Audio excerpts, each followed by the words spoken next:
Assalamualaikum warahmatullahi wabarakatuh. Pada video kali ini kita akan membahas masih dari turunan fungsi, yaitu fungsi naik, fungsi turun, dan nilai stasioner. Poin E-nya yaitu fungsi naik, fungsi turun, dan nilai stasioner. Ini akan kita bahas untuk video ini. Definisinya, misalkan fx terdefinisi pada interval i, maka ini terbagi menjadi dua jenis. Yang pertama, fungsi naik. Fungsi dikatakan naik jika x1 kurang dari x2, maka fx1 kurang dari fx2, atau x1 kurang dari x2, maka fx1 kurang dari fx2. Berikutnya yang kedua, yaitu fungsi turun. Jika x1 kurang dari x2, maka fx1 lebih dari fx2, atau notasi matematikanya yaitu x1 kurang dari x2, maka fx1 lebih dari fx2. Syarat fungsi naik dan fungsi turun, jadi dikatakan fungsi tersebut naik ataupun turun, itu syaratnya misalkan fx continue dalam interval i dan diferensiabel. Diferensiabel artinya fungsinya itu dapat diturunkan di setiap titik dalam interval tersebut.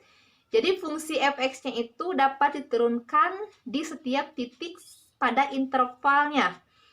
Maka itu terbagi menjadi tiga jenis kondisi. Yang pertama, jika f aksen x atau turunan pertamanya itu lebih dari 0 untuk setiap x dalam interval i, maka fx itu disebut fungsi naik.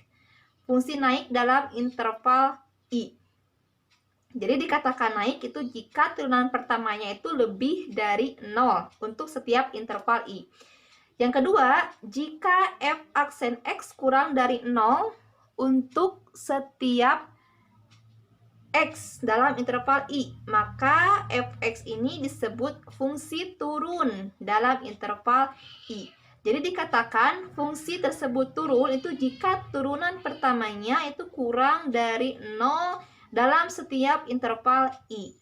Berikutnya kondisi yang ketiga itu jika f aksen x sama dengan 0 atau turunan pertamanya sama dengan 0 untuk setiap x dalam interval i, maka kondisi ini disebut stasioner. Fx-nya disebut stasioner, artinya tidak naik dan juga tidak turun untuk setiap interval i. Jadi ada tiga kondisi untuk kondisi syarat fungsi naik dan fungsi turun. Yang pertama itu naik jika lebih dari 0 turunan pertamanya. Yang kedua turun jika turunan pertamanya kurang dari 0. Dan kondisi ketiga itu jika sama dengan 0 disebut stasioner. Nah, langkah-langkah untuk menentukan interval fx naik atau turun. Yang pertama, cari dulu turunan pertamanya. Tentukan turunan fungsi fx yaitu f aksen x. Yang kedua, selesaikan pertidaksamaan. Untuk naik berarti turunan pertamanya lebih dari 0, dan untuk turun itu kurang dari 0 turunan pertamanya. Jika sama dengan 0 berarti fungsi tersebut stasioner. Contoh soalnya, contohnya tentukan interval fx, tentukan interval fx sama dengan x pangkat 3 tambah 9x kuadrat tambah 15x tambah 4. Kondisi pertama itu untuk fungsinya naik intervalnya, dan yang kedua itu untuk interval turun. Jawab ya. Fungsinya itu adalah fx sama dengan x pangkat 3 tambah 9x kuadrat tambah 15x tambah 4. Ini fungsi fx-nya. Kita cari dulu turunan pertamanya, f aksen x ya. X pangkat 3 turunkan, ini 3-nya pindahkan ke depan, jadi 3x, 3 pindah ke depan, 3 kali 1, 3, pangkatnya kurang 1, 3 kurang 1, 2. tambah ini 20 pindahkan ke depan ya, kalikan 2 kali 9 18 X, ini pangkatnya kurang 1, 2 kurangi 1 1, tambah turunan dari 15X itu adalah 15 ya, ini sendiri. Berikutnya kita sederhanakan, kita faktorkan ini 3, 18 dan 15. Cari FPB-nya yaitu 3 kali X kuadrat, 3 kali berapa yang hasilnya X kuadrat, 3X kuadrat berarti 3 kali X kuadrat, tambah 3 kali berapa yang hasilnya 18, itu kali 6X, 3 kali 6X 18X, 3 kali berapa yang hasilnya 15, ini 3 kali 5. Kondisi pertama ini sudah sederhana ya, kondisi pertama untuk turunan yang intervalnya naik. Tadi syarat naik itu jika turunan pertamanya itu lebih dari 0, maka fungsi ini ya, turunan pertamanya sudah ada, f aksen x-nya itu adalah 3 kali x kuadrat tambah 6x tambah 5 lebih dari 0. Ini 3-nya kita simpan dulu, untuk yang kuadratnya kita uraikan, x kuadrat tambah 6x tambah 5 lebih dari 0. Sederhanakan, kita faktorkan, karena ini persamaan kuadrat ya, difaktorkan. Ini hasil yang konstanta, ini hasil kali yang koefisien variabel x ini adalah hasil tambah. Dikalikan hasilnya 5, dijumlahkan hasilnya 6. Cari dua bilangan berapa dan berapa. Didapat yaitu 1 dan 5. Kita lihat tandanya. Ini apakah sudah benar? Negatif 1 kali negatif 5 hasilnya positif 5. Negatif 1 tambah negatif 5 hasilnya ini harus positif 6. Sedangkan ini kalau dijumlahkan bakal jadi negatif 6. Berarti ini tandanya kedua-duanya adalah positif. Kita cari X tambah 1 sama dengan 0, berarti X sama dengan negatif 1. Yang keduanya X tambah 5 sama dengan 0, X sama dengan negatif 5. Ada dua buah bilangan, yaitu negatif 1 dan negatif 5. Kita gunakan garis bilangan. Negatif 5 dan negatif 1. Kita lihat tandanya bagaimana. Untuk lebih mudahnya, negatif 1 ke kanan kita ambil angka 0. Angka 0-nya masukkan ke fungsi yang akan difaktorkan ini. X-nya kita misalkan dulu, X-nya sama dengan, kita ambil sembarang ya, titik uji. Ini adalah titik uji. Untuk menguji di setiap titik bagaimana tandanya. X-nya sama dengan 0, masukkan ke yang akan difaktorkan ini. X kuadrat tambah 6X tambah 5. Ini 0, ini 5 ya, hasilnya 5, tandanya ini adalah positif. Berarti kalau ini positif, biasanya berselang-seling ya. Positif, negatif, positif. Boleh kalian cek, kalian cari negatif 5 dan negatif 1 ada bilangan yaitu negatif 2. Masukkan ke persamaan ini. Ingat yang dimasukkan ke sini bukan hasil akhir angkanya tapi tandanya. Ini biasanya ini selalu berselang-seling ya. Positif, negatif, positif atau negatif, positif, negatif. Jadi mencari salah satu tanda saja ini sudah diketahui. Dilihat ini tandanya itu lebih dari 0. Untuk lebih dari 0 berarti tandanya yang positif yang diambil. Berarti ini yang positif daerahnya. Maka HP-nya atau intervalnya yaitu yang pertama ini X-nya kurang dari negatif 5 atau ini X-nya lebih dari negatif 1. Ini untuk fungsi naik.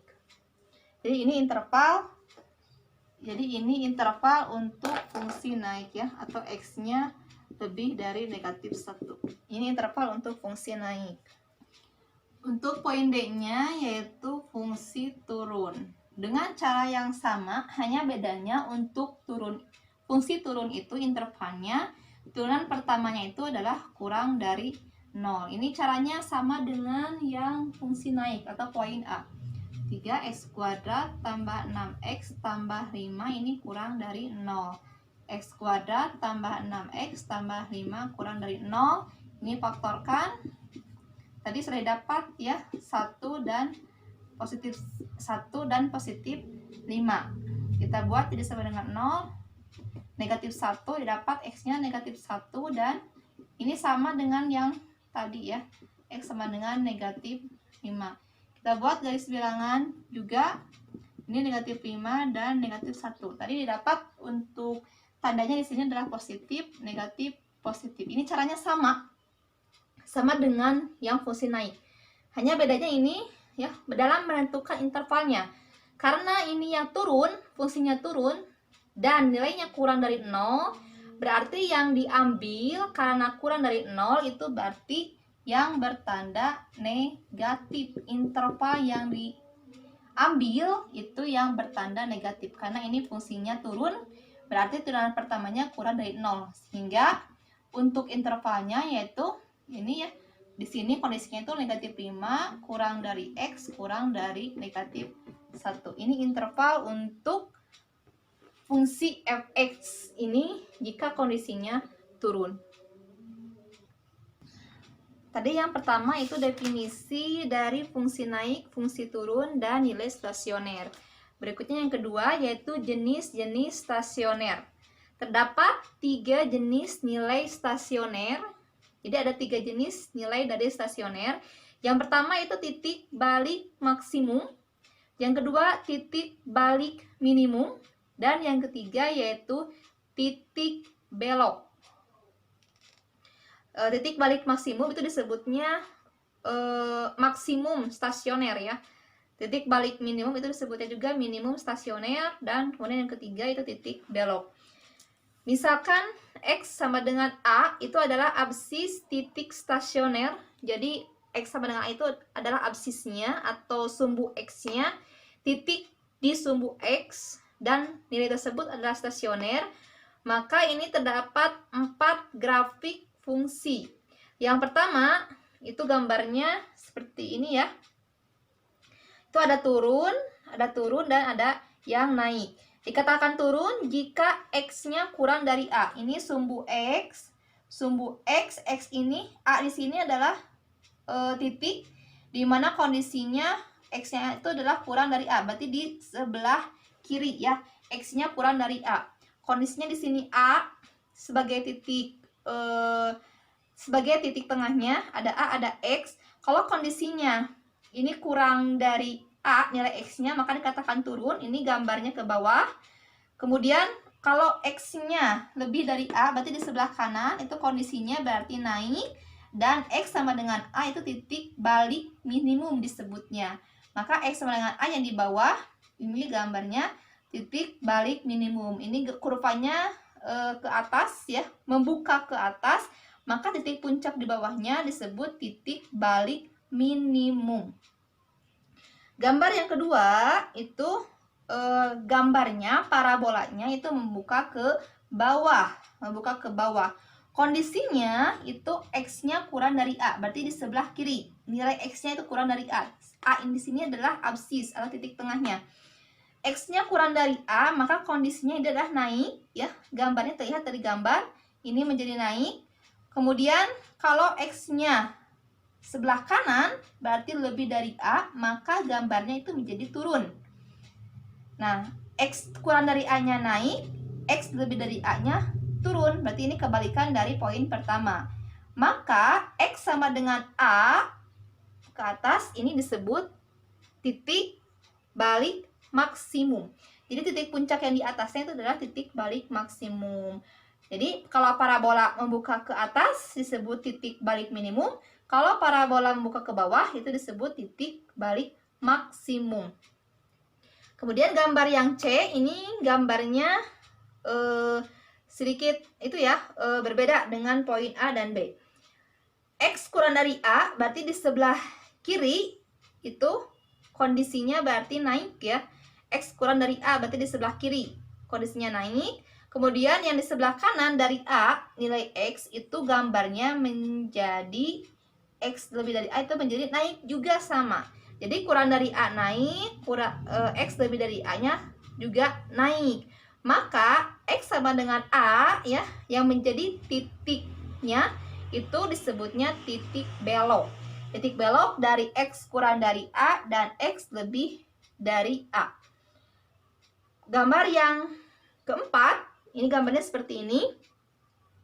Nah, jika X-nya kurang dari A, berarti di sebelah kiri sini, X-nya kurang dari A, maka gambarnya itu kondisinya turun. Berikutnya, kalau X-nya lebih dari A, berarti di sebelah kanan itu gambarnya turun juga sama. Berarti ini kebalikan dari gambar yang poin C. Maka, X sama dengan A, jika ditarik garis, itu adalah titik beloknya. Titik belok yang kondisinya itu turun dan turun. Jadi ada 4 grafik untuk jenis-jenis stasioner ya. Contoh soalnya, tentukan titik stasioner dan jenisnya. Tentukan titik stasioner dan jenisnya. Dan jenisnya dari persamaannya itu adalah fx sama dengan x kuadrat kurangi 6x tambah 5. Jadi ini fungsi yang akan dicari titik stasioner dan jenisnya. Jawab, fungsinya itu adalah fx sama dengan x kuadrat kurangi 6x tambah 5. Kita cari dulu turunan pertamanya. Turunkan, x kuadrat diturunkan, ini 2-nya pindah ke depan. Jadi 2x. Ini pangkatnya kurang 1, 2 kurangi 1, 1. Kurangi, turunan dari 6x itu adalah 6. Turunan dari 5 itu adalah 0. Syarat stasioner itu jika turunan pertamanya itu sama dengan 0. Ini tadi ya, jika turunan pertamanya itu adalah 0, maka disebutnya stasioner. Turunan pertamanya adalah 2x kurangi 6 sama dengan 0. Kita cari nilai x-nya. Ini pindah ruas ya, 6-nya pindahkan jadi positif. Didapat x-nya 6/2, maka x sama dengan 3. Didapat x-nya itu adalah 3. Kemudian ini fx-nya, kita misalkan fx-nya itu sama dengan y. Fx itu artinya fx itu sama dengan y. Maka ini fx-nya sama dengan y, maka y sama dengan ini fungsinya semuanya ya. X kuadrat kurangi 6x tambah 5. Kita cari titik y dengan cara substitusi nilai x ke persamaan ini. Ke persamaan ini ya. Kita cari nilai y-nya. Ini x-nya kita ganti dengan 3. Berarti 3 kuadrat kurangi 6 kali 3 tambah 5. 3 kuadrat 9, kurangi 3 kali 6, 18 tambah 5. 9 kali 18, negatif 9 tambah 5. Hasilnya itu negatif 4.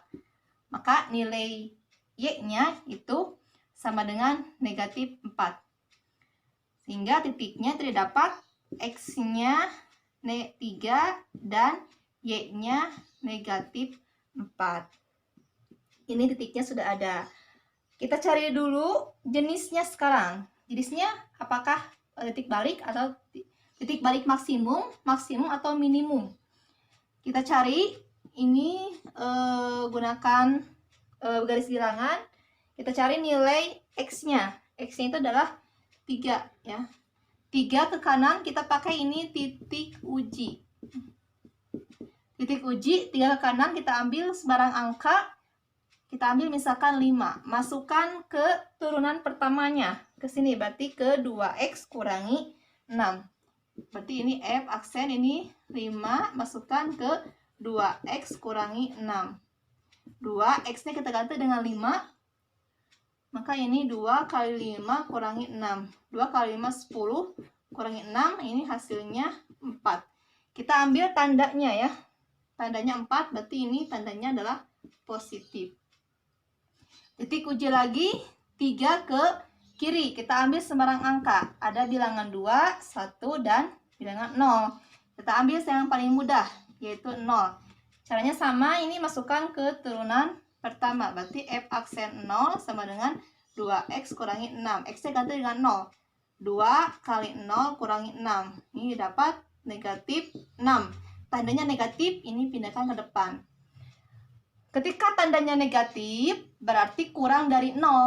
Artinya gambarnya turun. Ini stasioner ya, berarti tetap. Di sini datar karena sama dengan 0.